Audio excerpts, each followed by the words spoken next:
Je m'appelle Metsi Maheta. Je suis la coordinatrice résidente du système des Nations Unies au Burkina Faso. Je suis à la fois la représentante résidente pour le programme des Nations Unies au Burkina Faso.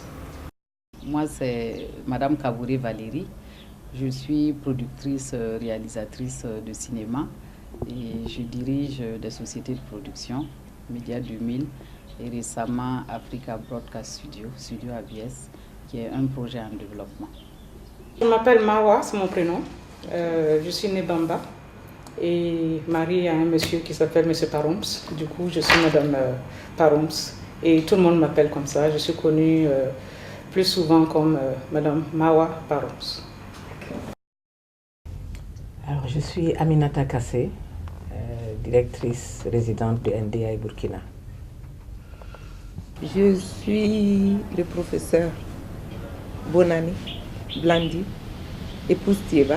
Je suis gynécologue obstétricien et je suis le chef de département de gynécologie obstétrique à l'université Ouaga, un professeur Joseph Kizerbo.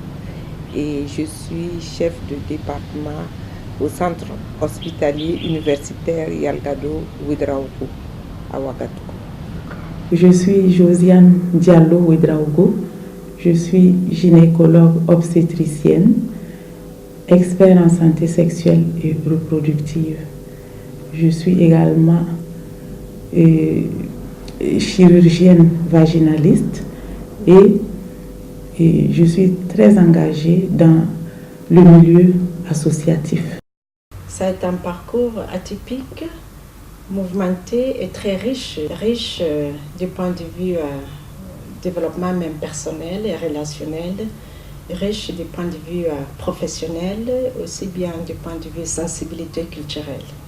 Je suis née en Afrique du Sud, à Soweto. À l'âge de 17 ans, j'avais déjà fait 3 continents, c'est-à-dire l'Afrique, l'Amérique du Nord et l'Europe. Mon parcours scolaire, j'ai commencé en Afrique du Sud, à Soweto. J'ai terminé mon bac aux États-Unis et j'ai fait une partie de ma fac en France.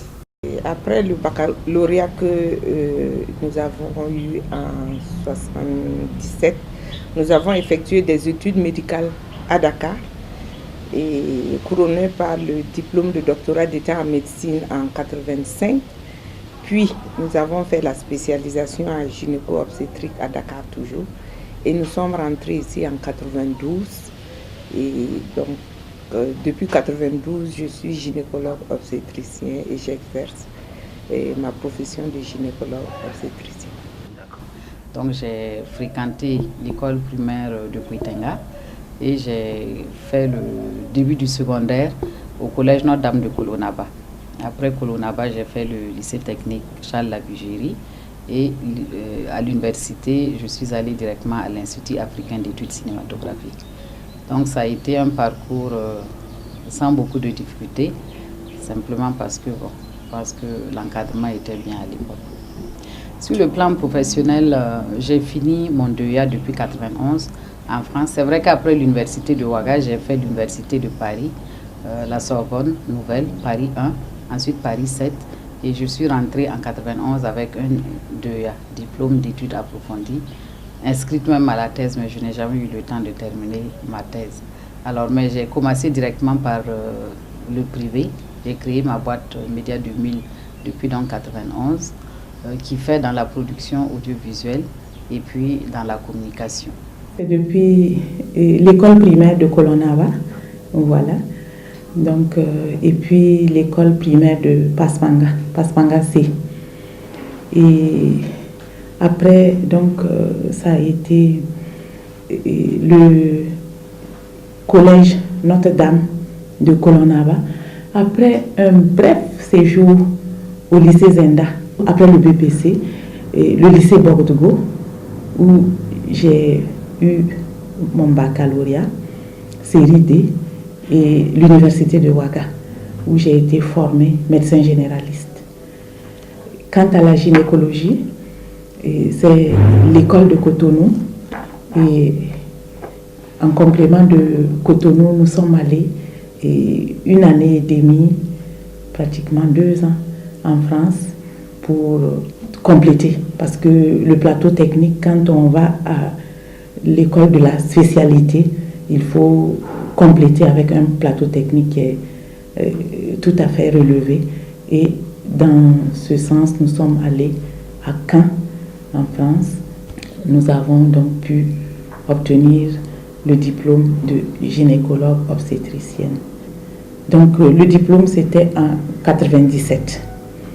Voilà. Quand je suis donc repartie pour la gynéco, je suis revenue et j'ai repris service en 2005 comme gynécologue.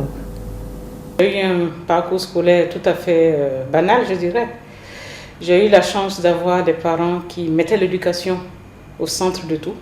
Pour eux, l'éducation, c'était la clé de l'avenir, la clé de la réussite.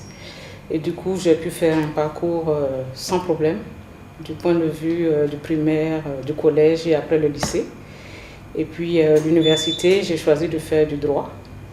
Et ça s'est très bien passé. J'ai fini mon droit, j'ai passé le CAPA pour devenir avocate.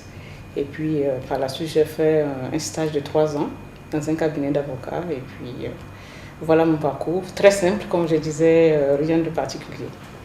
Au début, je pense que les filles avaient peur un peu des mathématiques et des sciences physiques, notamment la physique-chimie. Mais on s'est rendu compte quand même que nous, on a eu la chance de faire ça. Nous étions 3 filles dans une classe de 30, donc vous imaginez ce que c'était. Mais on ne tenait pas la queue. Nous avons toutes eu le bac. Et donc, je pense que tout ça, ça doit motiver les jeunes filles à embrasser les carrières scientifiques. Et je sais qu'elles peuvent parce qu'au regard des étudiants et des étudiantes que j'ai, de plus en plus, on observe des filles qui embrassent les séries D et les séries scientifiques. Parce que, Je suis enseignante de profession. Donc, j'ai fait mes études, je suis sénégalaise, que j'ai oublié de dire. J'ai fait mes études au Sénégal, dans les lycées publics. Ensuite, j'ai fait mes études supérieures en France, en lettres, et pour devenir professeur de lettres au Sénégal, dans un des grands lycées du Sénégal, qui est le lycée Blaise Diagne, où j'ai enseigné pendant 25 ans à peu près, avec des coupures. Parce qu'en même temps que je faisais ce parcours professionnel, j'avais des activités qui m'ont conduit à certaines responsabilités. Je pense que l'environnement dans lequel je baignais a beaucoup joué. Mes parents étaient fonctionnaires. Mon père, précisément, gouverneur de région, donc on a parcouru un peu le Sénégal. Quand j'ai commencé, comme tout autre professionnel, dans le privé, mon objectif a toujours été comment utiliser chaque plateforme que j'aurai pour gagner ma vie, de sorte que je puisse participer à transformer nos sociétés. Et c'est quelques années après, pour moi, j'ai tout de suite, au niveau personnel, perçu que je n'allais pas pouvoir agir de la manière comme je l'aurais souhaité. Bien que j'étais en fait dans la division de l'eau, assainissement et de l'énergie. On travaillait avec les municipalités. Mais la manière dont on le faisait, je sentis que j'avais des limites pour impacter. Parce que c'était dans une société privée. Je sentis que je ne pouvais pas influencer les politiques publiques qui pouvaient toucher d'une manière à l'envergure de société. Et c'est en ce moment que j'ai dit à mon patron de l'époque, quelqu'un avec qui on garde le contact, je lui ai dit je démissionne. Il m'a regardé comme une folle. Il m'a dit mais tu es sûre? Je dis oui. Et je n'avais même pas dans ma tête le sens de risque ou quoi que ce soit parce que je le sentais fortement. Et il m'a dit mais non, on peut organiser des choses. Je dis non, ça n'a rien à voir, mais je sais que je ne peux plus continuer. Et c'est comme ça que les Nations Unies, à l'époque, il y a quelqu'un en fait que j'avais rencontré quand j'ai complété le 3e cycle, quand j'ai fait mes recherches en Inde, justement, du terrain. Et je me suis dit, bon, les Nations Unies quand même me paraissaient comme le cadre qui allait me permettre de participer en utilisant mon expérience professionnelle, en mettant en exergue mes compétences aussi, mais aussi de sorte que je puisse participer à aider à définir les politiques publiques, de sorte qu'on puisse toucher à l'envergure et qu'on transforme la manière dont nous menons nos politiques en Afrique. Donc c'est ça qui a donné sens à ce que je sois aujourd'hui avec les Nations Unies. Ça a été le cadre pour moi le plus aligné et le plus en cohérence avec ce que j'avais en tête. J'ai fait donc 3 années de stage et j'ai eu la malchance, je dirais, de faire mon stage dans un cabinet qui était spécialisé en divorce et en liquidation de biens. Alors imaginez-vous une jeune fille de 26 ans à peu près qui travaille dans un cabinet où des adultes d'un certain âge viennent s'entre-déchirer parce que ils ne s'entendent plus, ils ne s'aiment plus. Ils se bagarrent pour la liquidation de biens, une table, un banc, une chaise. C'était vraiment difficile pour moi. Et ça m'a coupé court avec l'envie de continuer à être avocate. J'ai eu la chance de rencontrer quelqu'un en France qui travaillait avec le Haut Commissariat aux réfugiés et qui m'a parlé des réfugiés, qui m'a parlé de la détresse des réfugiés. J'ai senti l'appel et j'ai voulu vraiment travailler dans l'humanitaire. C'est comme ça que j'ai fait donc une demande. Je connaissais personne. Quoi qu'on dise quelquefois, on n'a pas besoin de forcément connaître quelqu'un pour pouvoir avoir un poste au niveau des Nations Unies. J'ai fait une demande. Il se trouve que le moment était très bien choisi parce qu'il cherchait en ce temps-là une femme africaine faisant du droit et qui parlait anglais-français. Je remplissais tous les critères. Quand j'étais étudiante à l'Institut africain d'études cinématographiques, j'avais été cooptée à l'époque sous la Révolution. Quand on cherchait des jeunes soi-disant dynamiques et engagés, j'ai été cooptée à la télé nationale où j'ai fait 2 ans de présentation comme speakerine. Alors donc ça c'était parallèlement à mes études. Donc quand j'ai fini, je suis allée directement dans le privé. J'ai effectivement eu des offres pour aller à la télévision nationale, mais je pense que mes besoins à l'époque et mon tempérament me conduisaient plus vers le privé parce que je sentais que j'allais avoir plus de liberté d'agir par rapport à mon métier qui est un métier de création et qui n'a pas besoin de contraintes administratives. Je suis une des membres fondatrices du Conseil sénégalais des femmes, qui est une grande organisation nationale qui existe jusqu'à présent, membre fondatrice, et j'ai dirigé cette organisation pendant presque une dizaine d'années, qui nous permettait de mettre en avant ces préoccupations, quels étaient les obstacles, les stratégies, qu'est-ce qu'il fallait faire, pourquoi c'était important. Et le fait également d'avoir été élu, je crois que ça également c'est important, m'a donné une grande vision de ce qu'on pouvait apporter en tant qu'élu, aussi bien au niveau national qu'au niveau local. Et cela a forgé un peu mon engagement global, ma pratique, et je crois que c'est ça qui a intéressé absolument le NDI pour ce que ça consistait comme réflexion, comme proposition, comme stratégie pour renforcer la démocratie. Parce que j'ai toujours considéré que la lutte pour les droits des femmes fait partie du renforcement de la démocratie. Ça fait partie de la démocratie. Donc on ne peut pas lutter pour la démocratie et oublier cet aspect-là. Donc de ce point de vue-là, je pense que le NDI a surtout pensé que je pouvais apporter quelque chose en tant que femme d'abord, plus le fait que politiquement, certainement, si je suis arrivée à la tête, à la direction du parti, il y avait certainement des raisons en termes de participation, de réflexion et de militantisme. Et c'est ce qui a intéressé le NDI.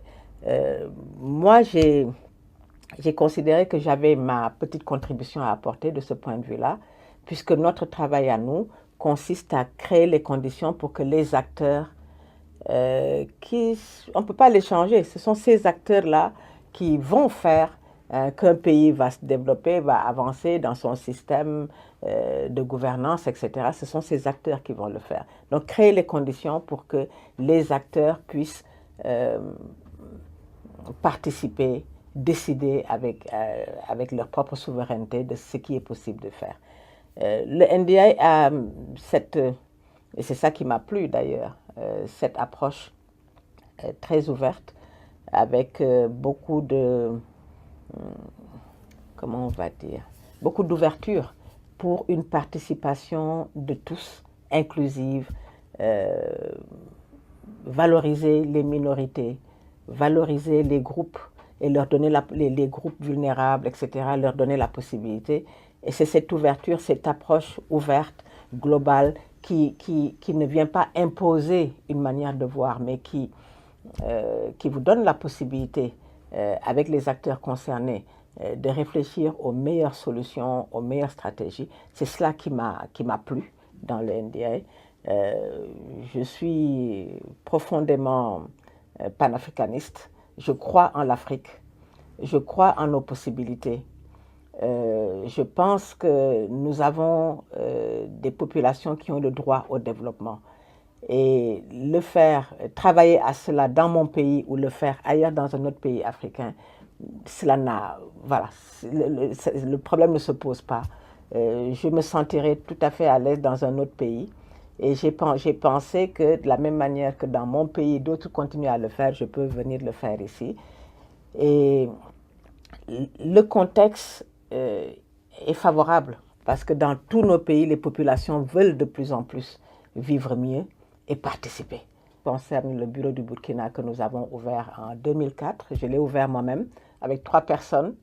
Nous avons agrandi le bureau considérablement avec un engagement du staff du Burkina, qui est un staff local, des militants que je considère comme des militants. Ce n'est pas des travailleurs simplement, c'est des militants. Et je crois que c'est ça qui a fait que nous avons pu convaincre. Parce que c'est ça, il faut convaincre que nous sommes vraiment au service de la démocratie et du pays. On ne peut pas considérer que c'est juste un travail. Dans ce type de travail, s'il n'y a pas d'engagement personnel, s'il n'y a pas de militantisme, s'il n'y a pas même de volonté de donner de soi-même, on ne peut pas y arriver. En tant que femme, en tout cas la première difficulté, je pense que ce n'est pas seulement en tant que femme, c'était valable pour tous les étudiants, surtout pour la médecine. Au départ, c'était difficile. Au départ, la première année, la deuxième année, c'était quand même assez difficile. Bon, ça c'est pas... Je pense pas que ça soit parce que particulièrement je sois une femme, mais c'est parce que le programme de cours était quand même assez difficile. Donc, il fallait bosser à tout moment. Donc, je peux dire que les études en tant que telles, là même, étaient un premier obstacle. Donc, il fallait s'y mettre, il fallait travailler beaucoup. Il faut reconnaître qu'aller dans le privé d'une manière générale, c'est prendre des risques. Et le risque, les femmes n'aiment pas généralement prendre le risque. Mais c'est comme je vous ai dit, c'est une question d'environnement familial. On est né dans les affaires, on a vu les parents le faire, donc ce n'était pas du tout un problème à notre niveau.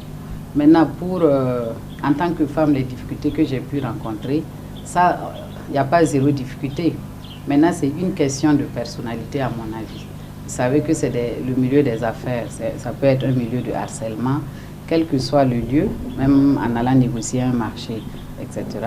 Mais il suffit de montrer à ton interlocuteur que tu as quelque chose plus dans la tête qu'ailleurs. Les difficultés. Waouh! Il y en avait plusieurs, mais je vais résumer. Comme j'ai dit, mes parents étaient en prison, donc à l'âge de 11 ans, j'ai fait face aux difficultés de survie. Je me retrouve, les 2 parents sont en prison. On a 11 ans. Je suis avec ma soeur et puis nos cousins qui étaient avec nous. Il y a eu un moment où on était une famille qui avait quand même... On avait tout ce qu'il nous fallait. Mais du coup, comme les deux parents étaient en prison, il n'y avait plus rien qui entrait dans la maison pour notre survie. Donc il y a une période où j'ai bénéficié de la solidarité des autres, des camarades de mes parents, des luttes, et c'est des camarades, des membres de famille, quand on n'avait plus rien avec ma soeur et les cousins. J'ai aussi eu des difficultés linguistiques. Comme je vous dis, j'ai fait la France. J'arrive, je n'avais aucune notion de la langue française. Et les disciplines scientifiques, il n'y a pas beaucoup de langues non plus. Et à la fois, il fallait que je communique. Donc à la fac, pendant que les autres apprenaient la matière, moi j'apprenais et la matière et une partie des langues pour pouvoir comprendre et aussi pour pouvoir m'exprimer. Mais cela, je peux dire, a forgé aussi quelque chose dans ma personnalité. Et je peux dire, à cause de ça, je sais que rien n'est impossible. On peut tout surmonter. Des obstacles, bon, je pense qu'à l'époque, nous avons eu la chance d'avoir des bourses. Bourses que l'État nous octroyait pour aller faire nos études. Ce qui n'est pas le cas maintenant, c'est une chance que nous avons eue. Et en matière d'obstacles, je ne peux pas dire que j'en ai eu beaucoup, parce que déjà, ce privilège, il faut le prendre et exercer de telle sorte que vous soyez redevable à votre État. Et nous avons eu la chance donc d'être à l'extérieur. On a fait les études médicales. Ensuite, nous sommes revenus au moment de la Révolution et on devait faire le service national de SND, là, de développement. Et malheureusement, ça traînait. Et comme mon conjoint était hors du pays, il m'a redemandé de revenir. Et ça m'a permis de faire la spécialité. C'est une des raisons pour lesquelles j'ai continué. Et ça n'a pas été un obstacle du tout. Et j'avoue qu'il m'a beaucoup accompagné parce que si il n'avait pas eu un esprit ouvert, je n'aurais pas pu embrasser cette carrière qui est très prenante pour une femme. Et ça a été très difficile d'allier la vie familiale avec la vie professionnelle parce que ce métier est très prenant et les patients veulent tout le temps que vous soyez à leur côté et ce n'est pas toujours évident. Vos enfants en souffrent et je sais que je fais tout pour combler mon absence présentement auprès des enfants, mais ils ont grandi. Au moment où ils avaient besoin de moi, j'étais tout le temps dehors à prendre en charge les urgences. Tout ça, ce sont des obstacles à un bon épanouissement dans cette profession. Les difficultés sont liées évidemment au rôle qu'on doit jouer en tant que femme. Tant qu'on est jeune femme, non mariée, sans enfant, les choses se passent plus facilement. C'est d'autres types de difficultés à l'intérieur des cadres dans lesquels on travaillait et on luttait.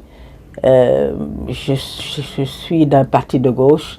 En gros, en général, ils étaient plus ouverts à la participation des femmes, même si on n'avait pas des avantages particuliers ni des conditions plus favorables.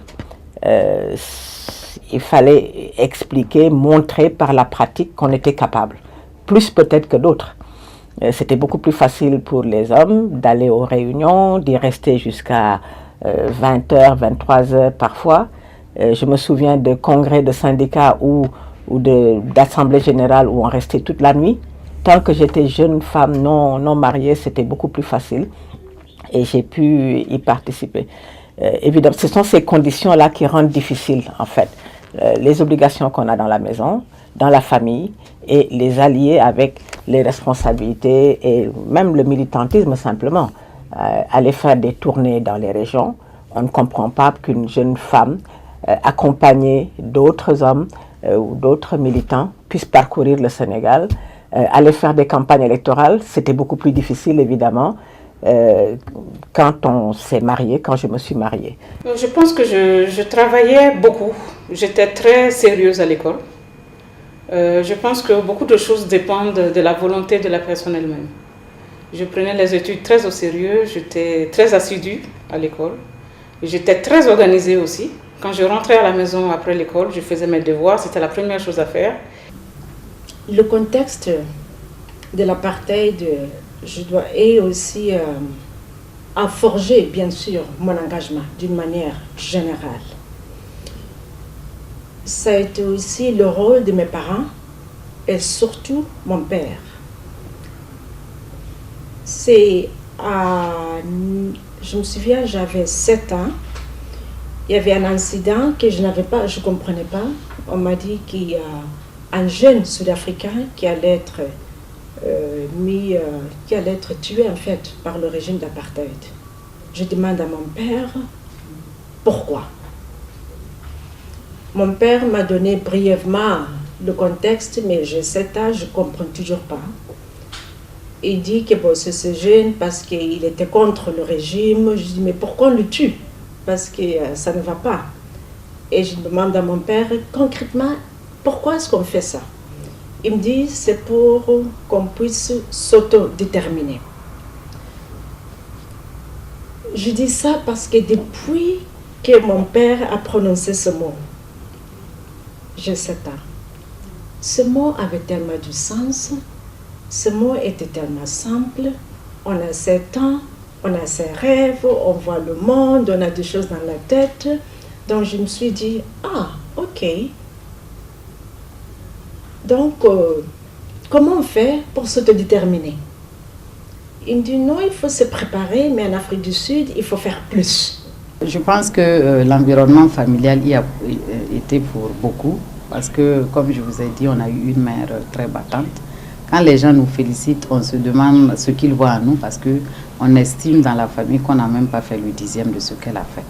Voilà, donc c'est une en tout cas qui a été en avance sur son temps, et qui toute seule a pu scolariser 6 enfants. Et de nous 6, le plus faible niveau, c'est un bac plus 3. Pour une qui n'a jamais fait un seul jour de bac. Mais elle croyait fermement en l'école comme avenir en fait de tous ses enfants. Donc elle a mis le paquet. Et ça, c'était déjà une bonne base. L'environnement dans lequel je baignais a beaucoup joué. Mes parents étaient fonctionnaires. Mon père précisément gouverneur des régions, donc on a parcouru un peu le Sénégal, ce qui m'a donné une bonne appréciation peut-être de comment le pays profond, comme on dit, vit et des difficultés. Donc déjà en tant qu'élève et plus tard en tant qu'enseignante, je me suis toujours engagée sur le plan social. Les facteurs qui ont concouru également à ma promotion, il faut dire que quand nous sommes rentrés, nous n'étions pas nombreuses gynécologues dans notre État.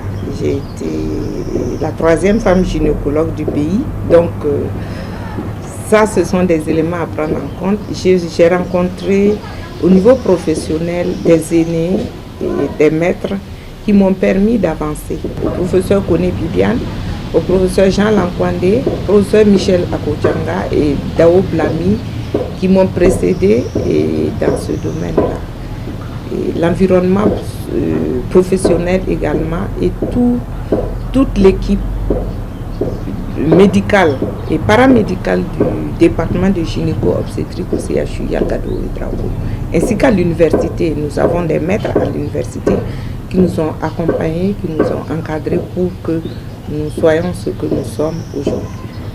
L'autonomisation des femmes vraiment vient à point nommé pour permettre aux femmes là d'exprimer tout leur potentiel que justement les barrières socio-culturelles là freinaient. L'autonomisation de la femme d'une manière générale, vous savez qu'aujourd'hui, je dis ça souvent pour rigoler en off, pourquoi il y a certains pays dans le monde qui dominent les autres. C'est généralement quand vous faites le point, c'est plus parce qu'ils ont une ascension économique sur ces pays-là. Et quand vous tendez la main et qu'on doit vous aider à résoudre vos problèmes, vous n'avez plus droit vraiment à la parole ou à une liberté d'agir. Je parle au niveau de nos dirigeants. Donc si vous reprenez ça dans le contexte familial, si une femme n'est pas autonome économiquement, elle ne peut que subir. Et il y aura des hommes en face qui peuvent avoir conscience que les femmes ne sont pas des esclaves et pouvoir les traiter en juste dignité, si je peux m'exprimer ainsi. Parce que même si elles n'apportent pas quelque chose économiquement, vous savez que le travail du ménage est déjà un apport considérable dans les charges prises par les femmes dans le fonctionnement familial. L'éducation, c'est le premier point. L'éducation, l'instruction. Il faut éduquer les femmes. Il faut permettre aux femmes de s'instruire. Et avec cette instruction, ça va changer beaucoup les mentalités. Il faut en plus informer la population des méfaits de certaines de nos pratiques. C'est pas rejeter la culture, non. Il y a des points positifs que nous pouvons capitaliser. Par contre, ceux qui agissent en négatif sur la santé de la femme, sur la promotion de la femme, il faut le bannir. Et je pense qu'avec une bonne éducation, ça permet à chacun d'être ambitieux, de vouloir faire quelque chose et apporter sa pierre à la nation. Il faut faciliter l'accès des femmes au crédit, l'accès des femmes à la terre, parce que nous sommes complémentaires. Parce que dans le foyer, c'est l'homme et la femme. Ce n'est jamais, on dit derrière chaque grand homme, il y a une grande femme. Donc je pense que ça aussi, il faut capitaliser ça, parce que quoi qu'on dise, dans nos coutumes, la femme est respectée. Mes réflexions sur l'égalité et l'égalité des sexes, l'autonomisation des femmes. Je vous ai dit tantôt que pour moi, au départ, je n'avais pas séparé ça. Mais une réponse directe, c'est que c'est l'urgence du moment. C'est l'urgence de l'Afrique. L'autonomisation de la femme et des filles. Je l'ai dit sur la base de mon propre parcours, que c'est important que les conditions soient créées à tous les niveaux, que la fille et la femme puissent avoir l'opportunité de participer activement, puissent avoir l'opportunité d'exprimer le sens de ce qu'elles veulent contribuer à une société. Je sais vraiment, ma conviction intime, c'est que chaque individu, chaque femme, chaque fille veut avoir le sens d'autodétermination. Et comme je vous ai dit, c'est le mot qui a animé ma vie. Et c'est pour ça que je vous dis, c'est l'urgence du moment, c'est l'urgence de l'Afrique. Récemment, j'étais dans le camp de réfugiés de Mentao, la semaine dernière, et je vais vous dire, j'ai visité 2 classes dans le camp de réfugiés. Celui de CP1, ils étaient à 108 enfants dans la classe. Et il y avait plus de filles que de garçons. Après, on est allé au CM2. Il n'y avait que 8 enfants. Et plus de garçons que de filles. Où sont passés les 100 enfants? Ça veut dire qu'il y a un problème dans nos sociétés africaines. Nous n'avons pas eu à l'époque des formations en tant que telles. Nous nous sommes forgés dans la pratique. Et c'est là où les filles ont moins de chances que les hommes, puisqu'ils sont élevés pour aller dans la sphère publique. Ils ont plus de chances de se former, de se forger, de se construire avec plus d'ouverture que les garçons. Je crois également qu'il y a le rôle que doivent porter les élus, parce qu'ils ont eux aussi une visibilité plus importante. Moi, j'ai considéré, parce que je ne l'ai pas dit tout à l'heure, dans mon parcours politique, j'ai été élue au niveau local, comme conseillère municipale, puis au niveau de l'Assemblée nationale. J'ai considéré que ce mandat-là, je le dédiais à la participation, à une plus grande participation des femmes. Et nous y avons travaillé, pas seulement participation politique, mais également la prise en compte des spécificités des femmes pour les engager plus, leur faire contribuer plus au développement. Parce que ça donne donc cette possibilité aux femmes-là de pouvoir avoir accès au financement, avoir accès à choses. Mais bon, j'allais dire, revenir sur les 3 axes quand même de cette autonomisation. Le premier axe étant l'information qu'il faut donner aux femmes. Par exemple, si je prends dans le domaine de la santé, pouvoir donner l'information à la femme sur, par exemple, tout ce qu'il y a comme panoplie de méthodes contraceptives, qu'elle puisse avoir ce consentement éclairé et pouvoir choisir, faire un libre choix. Donc, c'est un des aspects de cette autonomisation. Quand je me limite, par exemple, à la santé, si vraiment, au niveau, par exemple, économique, on peut renforcer cet accès au financement, la femme pourra créer son activité qui va générer des revenus et puis pouvoir s'occuper de sa famille quand son enfant est malade, etc. Et le 3e volet, ça va être maintenant l'implication des hommes, puisque on ne peut pas parler d'autonomisation de la femme sans impliquer l'homme.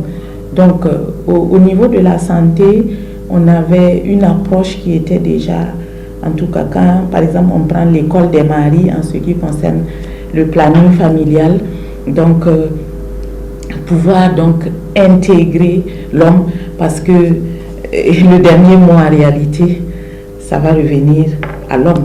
Même si on donne de l'argent à la femme et l'homme n'est pas au courant, ça va être conflictuel.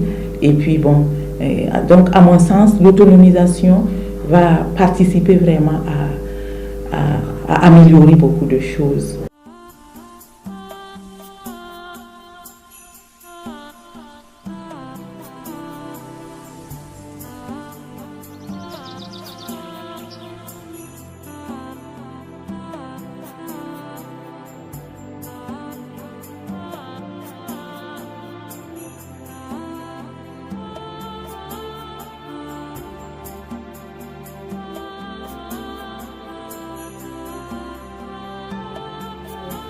De la même manière que je vous expliquais encore comment mon parcours a été forgé, ma manière d'être, la manière aussi de voir la vie, n'est-ce pas? C'était un discours d'autodétermination. Et à l'époque, pour moi, il n'était pas question de se comparer à un blanc sud-africain. Il était juste question d'être la personne que je suis et de pouvoir réaliser ce que je sentais, je pouvais réaliser pour contribuer à la société, aussi pour pouvoir mener une vie digne, en toute dignité, n'est-ce pas? Donc c'est ça qui a un peu forgé, qui a mûri. Et quand j'ai quitté l'Afrique du Sud, bien sûr, le discours, j'ai commencé à voir que le discours, la manière dont ça a été mené, j'imagine que c'est le contexte qui se présentait à l'époque pour chaque société. Ça a été comme si c'est un discours de compétition. Personne ne peut compétir avec quiconque. Il s'agit profondément que chaque femme puisse réaliser son potentiel comme chaque homme puisse faire la même chose. C'était ça qu'il s'agit. Et c'est en fait le message que je porte à l'égard des filles. C'est que s'il y a quelque chose à briser, d'abord, pour la fille, c'est de savoir que ça n'a rien à voir avec une concurrence avec un garçon, ça a tout à voir avec une réalisation de son propre potentiel. Il y aura toujours des filles ou des garçons qui seront meilleurs que quelqu'un d'autre. Et puis on ne peut jamais gagner. Et cela, c'est très important qu'on se focalise sur sa propre préparation à la vie, qu'on se focalise sur comment on va être outillé pour être utile à la vie. Et à cet âge, ça ne peut qu'être l'âge de préparation. Tout ce que j'ai pu raconter, c'est parce qu'il y a eu cette phase. Et quand je regarde maintenant en rétro, c'est une phase de préparation. Donc, tout ce que la fille doit faire aujourd'hui, les choix en termes, même des amis, des livres, les choix en termes comment utiliser son temps, comment déployer son énergie, ça participe à les préparer vraiment à ce qu'elles puissent réaliser ce qu'elles ressentent profondément qu'elles peuvent faire. L'autre chose, c'est qu'il faut, coûte que coûte, qu'il y ait un accompagnement, parce qu'on est dans des contextes où cela ne peut pas justement se faire comme ça. Il y a des barrières pour certaines dans les familles, pour d'autres au niveau social, pour encore d'autres peut-être au niveau financier. Donc en fonction du contexte, on se prépare, on persévère parce que ça ne peut qu'être la phase de préparation. Et aussi la réussite, c'est toujours un paquet, une combinaison de certains éléments qui se réunissent. Et au fur et à mesure qu'on avance, ces éléments commencent à se réunir. On commence à rencontrer les personnes qui croient en nous. Donc je crois que pour les filles, si on peut dire que croire en son potentiel, il ne s'agit en rien de concurrence avec quelqu'un d'autre. Utiliser ce temps comme temps de préparation et tout faire pour lire. Le conseil que je peux donner aux plus jeunes, c'est que, comme je l'ai dit tout à l'heure, la volonté est très importante. Il faut qu'elles sachent dès le départ ce qu'elles veulent. Parce que vous savez, une jeune fille, lorsqu'elle a 13-14 ans, elle peut être attirante, elle peut faire l'objet de beaucoup de convoitises. Et si elle ne fait pas attention, elle peut perdre le chemin. Mais lorsqu'on a un idéal, comme je l'ai dit, lorsqu'on a du discernement et qu'on sait ce qu'on veut, lorsqu'on voit qu'on est en train de dévier et qu'on revient sur les rails, on peut devenir quelqu'un de même. Je disais que l'autonomisation de la femme est un mal positif nécessaire. Pourquoi? Simplement parce que si vous arrivez à investir avec votre mari, ne serait-ce que dans la gestion du quotidien, je pense qu'il peut être soulagé et il va vous respecter à votre juste valeur. Prenez par exemple le cas de nos sociétés traditionnelles où ce n'était pas que les finances qui comptaient. La femme, elle avait toujours son petit lopin de terre, il y a l'exploitation familiale, mais elle a son petit lopin de terre où elle cultive ses légumes et tout. Mais c'est un apport financier parce que si elle ne le cultive pas, elle va l'acheter. Avec quel argent si elle n'a pas de marge? Donc c'était une forme de participation, en tout cas aux charges de la famille, qui amenait un certain équilibre. Mais aujourd'hui, nous sommes dans un monde moderne où les telenovelas ont tout déformé. Il y a des femmes qui croient beaucoup à ces films et qui exigent l'impossible de leurs hommes.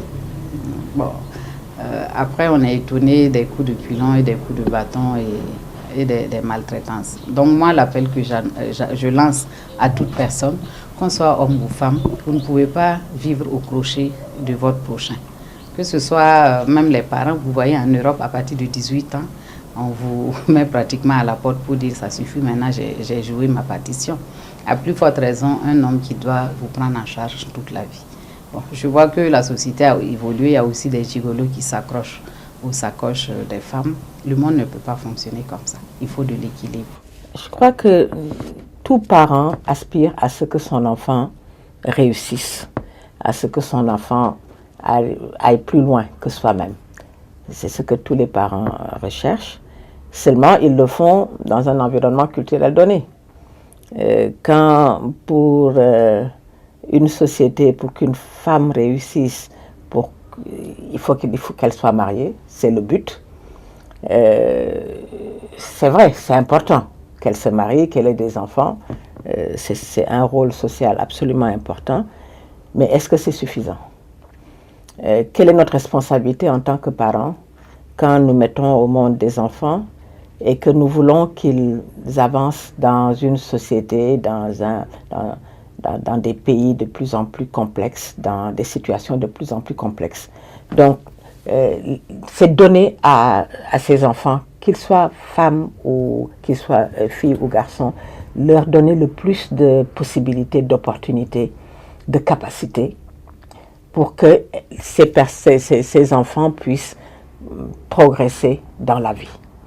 Et on ne peut pas le faire en tenant en compte uniquement des obstacles qui sont là, même si eux, ils peuvent considérer que ce ne sont pas des obstacles, en considérant que dès le démarrage, la jeune fille a certainement des responsabilités telles que physiques et intellectuelles, qui vont faire qu'elle devra faire plus.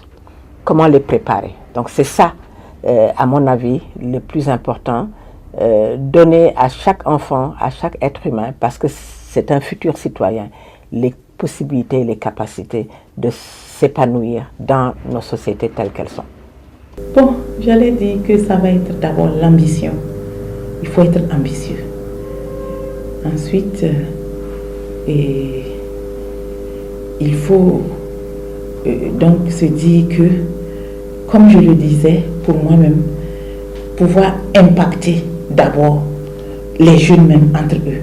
Si je suis une jeune fille, si je suis en droit, je prends un exemple, je dois faire en sorte que, même dans ma classe, même dans ma promotion, que je sois en tout cas un modèle, parce que je veux arracher la connaissance là, je veux monter, grimper jusqu'au bout de la filière que j'ai épousée là.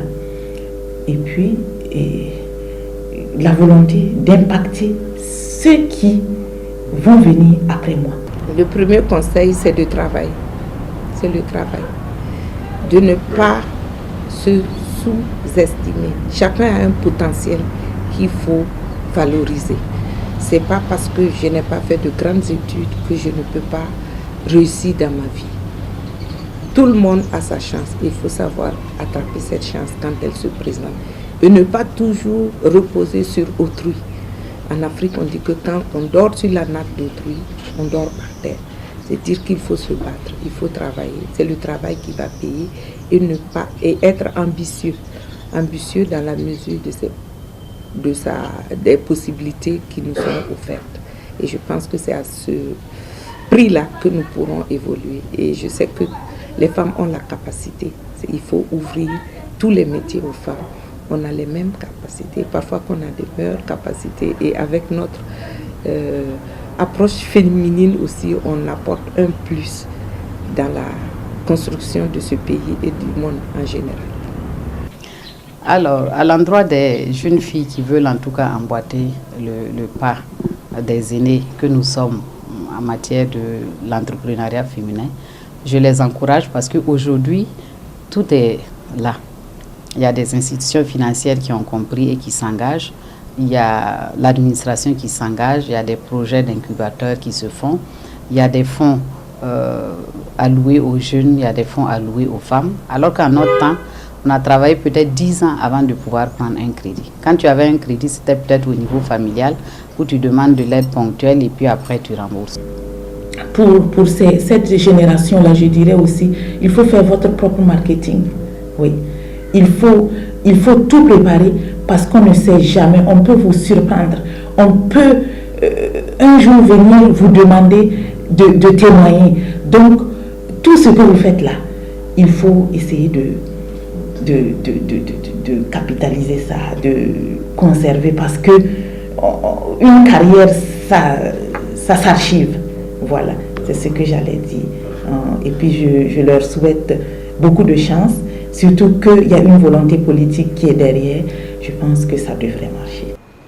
Lorsque je faisais des cours sur le leadership, il y avait un module qui disait que nous encourageait à choisir 2 personnes. La première personne qu'on devait choisir, c'était quelqu'un qui avait été un leader, un modèle pour vous, un bon leader. Et que vous deviez peut-être essayer d'analyser, vous essayez de voir son comportement. pour essayer de faire comme cette personne. Prendre en cette personne ce qui était le meilleur. Et on vous demandait aussi, en retour, de voir le mauvais leader. Et qu'est-ce que vous n'aimeriez pas devenir demain? Je pense que ça, c'est la réponse à beaucoup de questions.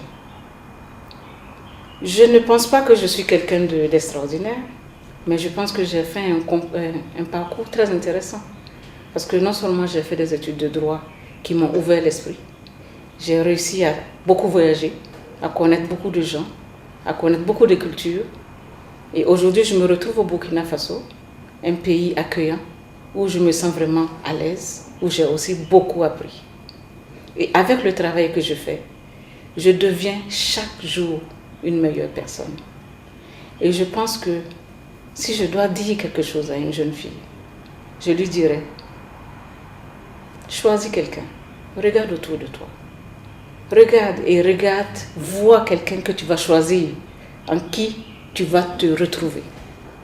Quelqu'un en qui tu souhaiterais un jour qu'on dise, elle me ressemble ou je lui ressemble. Et lorsque vous aurez fait ce choix, vous allez voir les qualités que cette personne a en elle et vous allez essayer de les copier si c'est possible ou même de faire mieux.